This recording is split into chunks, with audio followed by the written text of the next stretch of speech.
الشیطان الرجیم بسم اللہ الرحمن الرحیم وَلَقَدْ آتَيْنَا دَاوُودَ وَسُلَيْمَانَ عِلْمًا فَقَالَ الْحَمْدُ لِلَّهِ الَّذِي فَضَّلَنَا عَلَى كَثِيرٍ مِّنْ عِبَادِهِ الْمُؤْمِنِينَ وَوَارِثَ سُلَيْمَانُ دَاوُودَ فَقَالَ يَا أَيُّهَا النَّاسُ عُلِّمْنَا مَنطِقَ الطَّيْرِ وَأُوتِينَا مِنْ كُلِّ شَيْءٍ إِنْ هَذَا لَهُوَ الْفَضْلُ الْمُبِينُ صدق اللہ العظیم۔ بیٹا ہم سورۃ النمل پڑھ رہے ہیں اور سورۃ النمل کے اندر قصہ حضرت سلیمان علیہ السلام کا جو ان کا چونٹی کے ساتھ پیش آیا تھا اس کو پڑھنے جا رہے ہیں۔ اس سورت کا نام سورۃ النمل اس لیے رکھا گیا کیونکہ اس کے اندر ایک چونٹی کا ذکر ہے۔ ٹھیک ہے جی، ایک چونٹی اپنی چونٹیوں کے ساتھ گفتگو کر رہی تھی تو اللہ تعالیٰ نے وہ بات حضرت سلیمان علیہ السلام تک پہنچا دی، تو اسی نسبت کے ساتھ اس سورت کا نام سورۃ النمل رکھا گیا۔ بہرحال یہ آیات میں پڑھتا ہوں اور یہیں سے اس کی باقی تشریح بھی کریں گے۔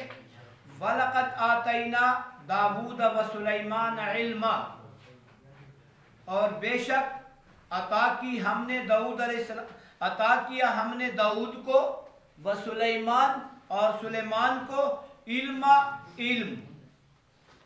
دیکھ لیں اللہ تعالیٰ نے حضرت سلیمان علیہ السلام کی آگے بادشاہت کا ذکر آ رہا ہے، ذرا سمجھیے گا کس چیز کا ذکر آ رہا ہے؟ بادشاہت کا ذکر آ رہا ہے، لیکن اس بادشاہت سے پہلے اللہ نے علم کا ذکر کیا۔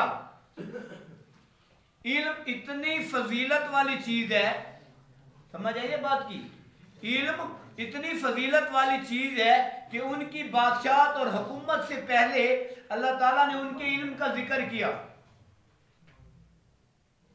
اور بے شک عطا کیا ہم نے داؤد کو اور سلیمان کو علم۔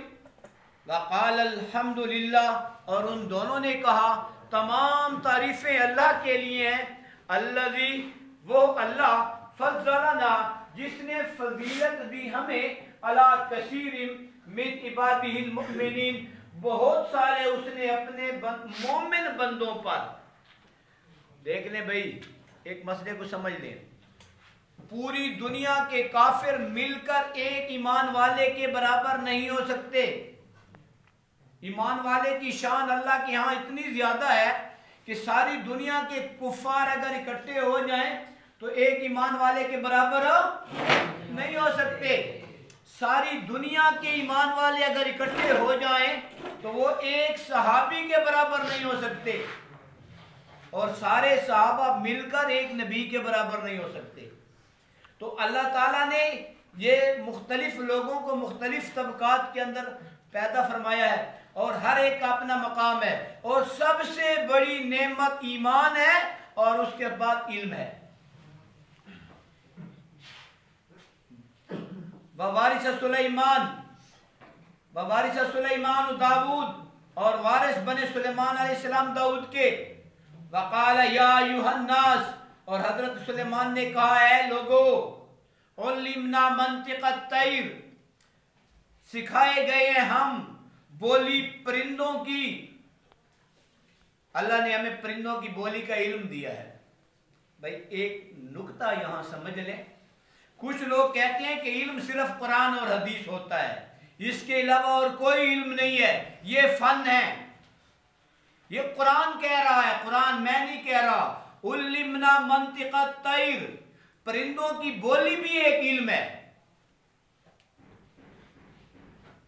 پرندوں کی بولی بھی ایک علم ہے جو اللہ تعالیٰ نے حضرت سلیمان علیہ السلام کو سکھایا۔ اس طرح قرآن کی ایک اور آیت دیکھ لیں، وَعَلَّمَ آدَمَ الْأَسْمَاءَ كُلَّهَا، حضرت آدم علیہ السلام کو اللہ تعالیٰ نے علم دیا۔ بھئی یہ علم کس چیز کا تھا؟ قرآن کا تھا، حدیث کا تھا، یہ تکوینی امور کا علم تھا، کیونکہ انہوں نے دنیا میں آنا تھا اور دنیا میں زندگی گزارنی تھی، جن چیزوں کی ضرورت تھی ان چیزوں کا علم دے دیا۔ اس طرح اور بھی قرآن کی بہت ساری آیات ہیں۔ آپ صلی اللہ علیہ وسلم کو اللہ نے حکم دیا، آپ فرما دیں قُلْ رَبِّ زِدْنِی عِلْمًا، کہ اے اللہ میرے علم میں اضافہ فرما۔